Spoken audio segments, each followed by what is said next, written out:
राधे राधे बंधुओं, YouTube channel भक्ति गीत वर्षा में आपका हार्दिक अभिनंदन है। आज मैं आपको सकट चौथ की कहानी का स्मरण कराती हूँ। पौष मास की पूर्णमासी के चौथे दिन माघ मास के कृष्ण पक्ष की चतुर्थी को सकट चौथ आती है। आज के दिन रात्रि में चंद्रमा को अर्घ देने के बाद ही व्रत खोला जाता है। चौथ का चंद्रमा रात्रि के 10 बजे के लगभग ही दर्शन देता है। इस व्रत में फलाहार जरूरी नहीं है, सामान्य भोजन ही किया जाता है और दिन में 4 बजे को हाथ में बिना कुटे तिल लेकर जो माथे पर हल्दी से टीकी करके लोटे पर मोली बांधकर हल्दी से सतिया करके जल भरकर कहानी कहते हैं और कहानी कहने के बाद हाथ के थोड़े से तिल जो आंखों पर लगाकर लोटे में छोड़ते हैं। फिर गणेश जी की कहानी कहकर हाथ वाले थोड़े से तिल जो में लोटे छोड़ते हैं, बाकी बचे साड़ी के पल्ले में बांध लेते हैं और जल सूरज को दे देते हैं। एक अलग लोटे में पानी भरकर एक कटोरी में भुने कुटे तिल में शक्कर मिली हुई तिलकुटी पर रुपए फल मिठाई रखकर बायना निकालकर अपनी सास को देकर उसके चरण स्पर्श कर लें और तिलकुटी को भोजन के साथ खाते भी हैं और बायने वाले लोटे का पानी गमले में डाल देते हैं।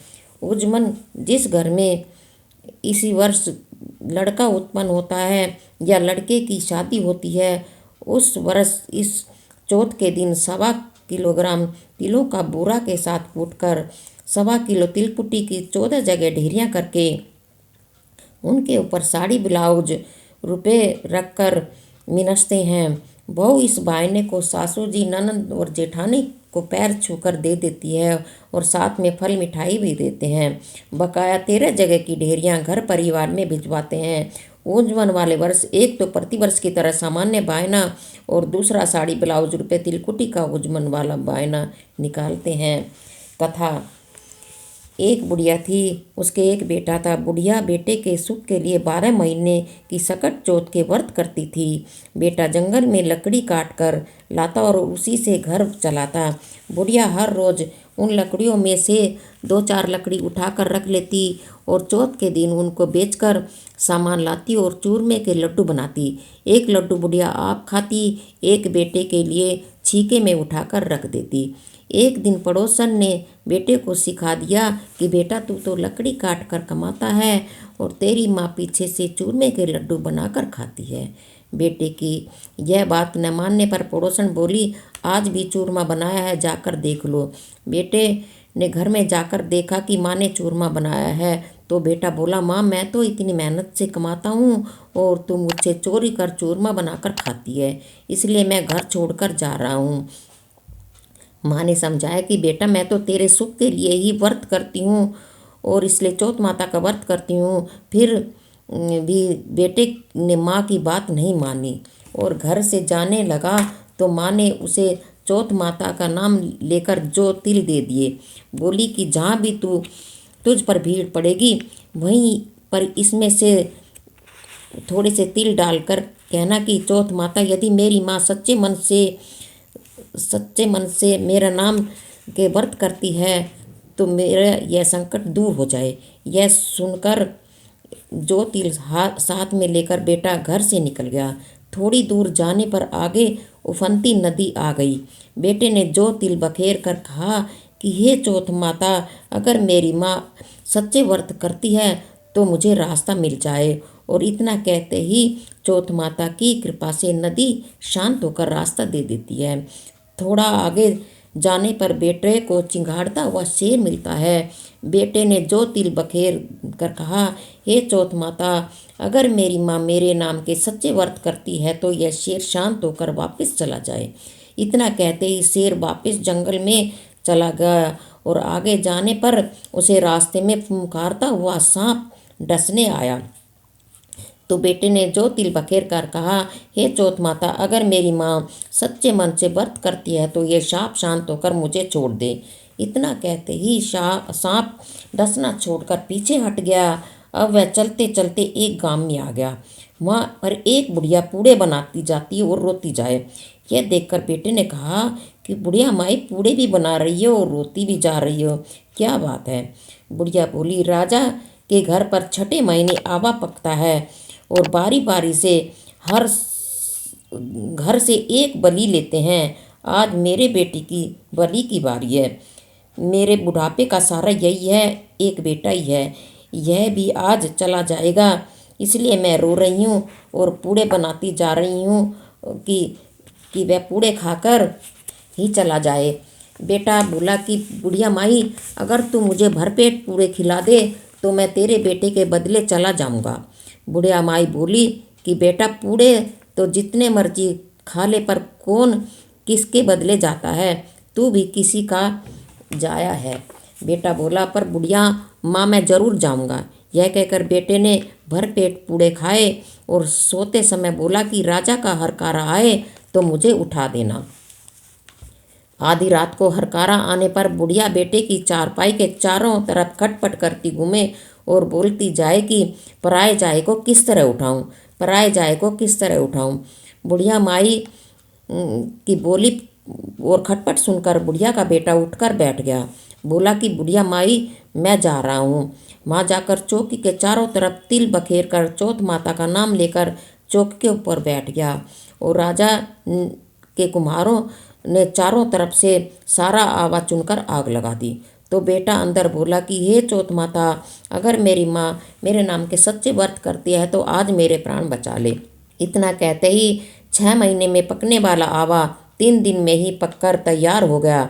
राजा के हरकारों ने राजा को जाकर बोला कि आवा पक कर तैयार हो गया। तब राजा कहने लगा, पर हरकारे आवा उतारने लगे तो अंदर से आवाज आई, धीरे धीरे उतारो। यह सुनकर हरकारे डर गए और इसके अंदर कोई भूत बोल रहा है। फिर अंदर से आवाज आई कि मैं भूत प्रेत नहीं हूँ, न कोई दाना दानव हूँ, मैं तो वही हूँ जिसे तुमने अंदर बिठाया था।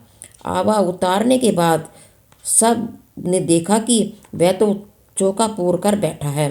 तब राजा ने यह पूछने पर कि तू जिंदा कैसे बच गया और आवा 3 दिन में ही कैसे पक गया, तो वह बोला कि मेरी माँ मेरे नाम के चौथ माता के हर महीने व्रत करती थी और मैं पड़ोसनों के सिखाने से घर छोड़कर यहाँ आ गया, परंतु माँ के व्रत प्रभाव से आज मेरे प्राण बच गए और आवा 3 दिन में ही पक कर तैयार हो गया।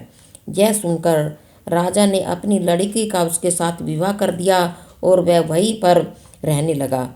कुछ समय बाद राजा की लड़की ने उससे पूछा कि तेरे कोई आगे पीछे या घर बाहर कोई नहीं है। तब वह बोला, मेरी माँ भी है और गांव घर भी है। तब वह बोली कि हम अपने घर माँ के पास चलेंगे। पुत्री के कहने पर राजा ने अपनी पुत्री दामाद को बहुत सारा धन दौलत देकर दास दासियाँ देकर विदा कर दिया।